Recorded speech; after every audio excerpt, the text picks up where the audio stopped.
buhay. Papuri sa iyo, Panginoon. Noong panahon iyon, sinabi ni Jesus sa kanyang mga alagad, huwag kayong mabalisa. Manalig kayo sa Diyos at manalig din kayo sa akin. Sa bahay ng aking amay, maraming silid. Kung hindi kayo, sinabi ko na sana sa inyo. At karoon ako pag ipaghanda ko kayo ng makikirahan. Kapag naroon na ako at ipaghanda na kayo ng makikirahan, babalik ako at isasama kayo sa karoroonan ko. At alam niyo ang daan ako sa pupuntahan ko. Sinabi sa kanya Tomas, Panginoon, hindi po namin alam kung saan kayo pupunta. Paano namin malalaman ang daan? Sumagot si Jesus, ako ang daan, ang katotohanan at ang buhay. Wala kang pupunta sa Ama, kundi sa pamamagitan ko. Mga kapatid, ang mabuting balita ng Panginoon. Pinupuri ka namin, Panginoon Jesucristo. Ang lahat.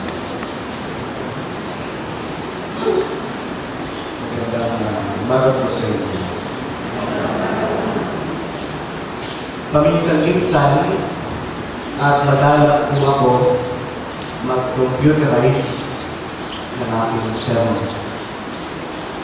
Ngayon lang ito nakakalain bago ako tuloy na mag-sermon na computer. Pero sabi ko, ito naman ay para kay Nico at sa lahat ng nandito ngayon. Lalo-lalo kami ng Kuya Ludo, kila Benita, nagawa ng mga tiyo ko, ay Tia, ay Kuya natin ang nanawag ko. Kina James, at AB, kina Lula Juna, Lula Meki, Nico, at Lula Luz, kina Lula Luz, at kina Lula Mick, mga kapatid ni Kuya Ludo at Benita, mga pinsan ni Nico, para sa ating lahat na nagmamahal kay Nico. At sa lahat ng nagdadala natin ngayon sa kanyang pagtama. Noong isang linggo, ay nagdiwag din po ako ng funeral mass dito sa Dolores. At para ito sa aking kaibigan na sa edad na 32 taong gulang ay pumanaw. Sabi ko, batang-bata pa ng aking kaibigan. Dati pagkalakas-lakas, ngunit naging may sakit, bedridden for so many months. Sa aking pagninilay, sabi ko, ay ang bilis ng oras. Time flies by so fast. We should always be prepared. We should always expect the unexpected. Walang nakakaalam kung kailan tayo kukunin ang Diyos. Walang nakakasigurado kung kailan ang wakas ng buhay natin dito sa mundo. We have to live each and every moment of our lives as if it was the last. Dapat wala tayong sinasayang na oras o sandali sa ipinahirap sa ating buhay ng ating Panginoon Diyos. Noong kami ng Sabado, alas 9 ng gabi, ako po ay nahiga na sa aking kwarto. At kung ako'y nakahiga na, ako'y makakatulog na din. Before or around 11 p.m., may napansin ko na parang mayroong tumatawag sa akin. Hindi ko may bulan ang aking mga mata, kaya natuloy ako sa entry ng aking bulan. Salamat. Mayroong tumatawag sa aking kwarto. Namin ang usapan ni Doc John, nag-isipin ako. Salamat kay Father Everett. Dahil sinabi niya sa akin, napasigaw.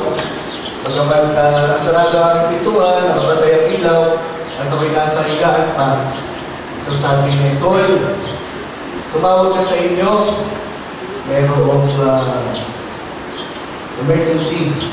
Napansin ko na si Dr. pala ay tumawag at ako naman ay tumawag sa kanya.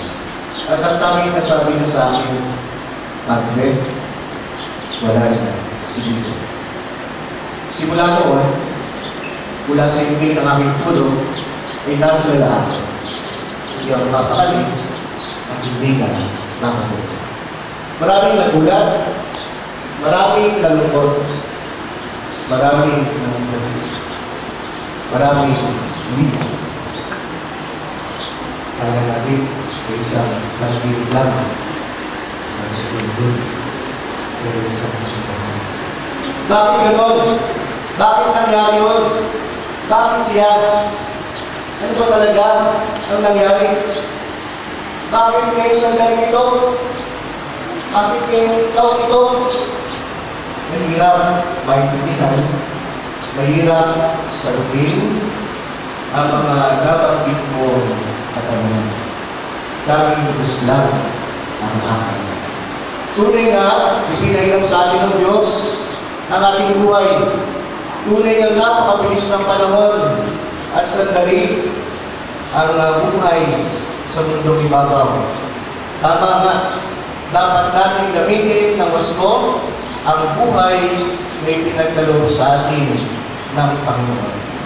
We have to live each and every moment of our lives to the full.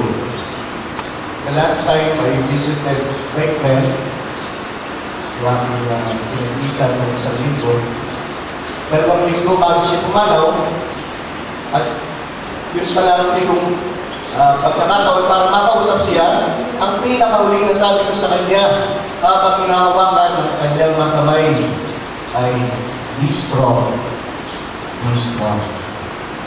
Natitikot tayo ngayon upang pagkasal si Nico. Si Nico. At ipagpasa Diyos ang kanyang kaluluwa na nawa ay makasama siya sa kanyang tahanan. Sabi-sabi ng Pangalimangelyo, sa bahay ng ating Ama. Ang Ama ay may maraming silid at ipaghahanda niya tayo ng matitirhan.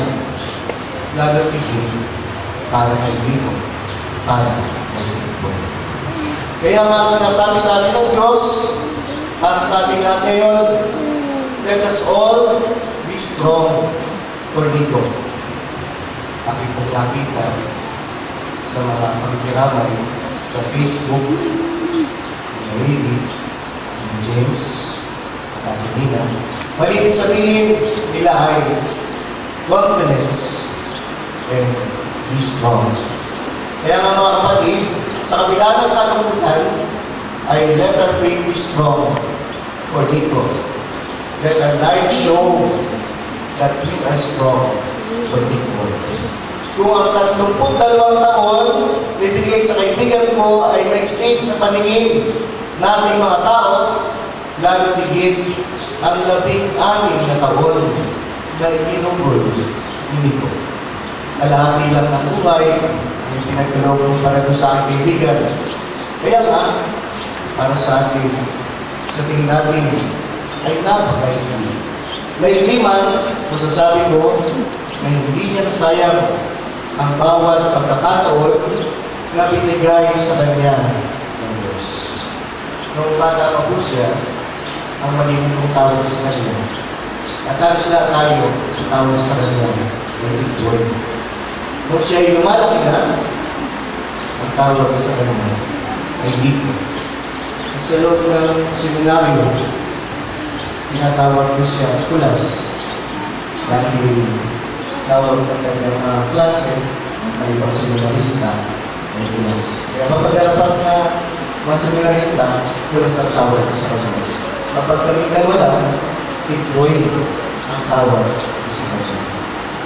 4th year high school, at pagkatapos nito, ang tawag sa kanya ay Jenna. Hindi po alam mo bakit. Ang mga nakakasama lang ng Tigboy. Tinawag namin siya sa iba't ibang pangalan at talaga, ngunit hindi niya namin malilimutan ng kanyang pagkatao. We will really miss Tigboy, Kulas, Nico. Sabi ng iba, ayaw siya. Marami tayong hindi makakalimutan sa sandali kasama niya.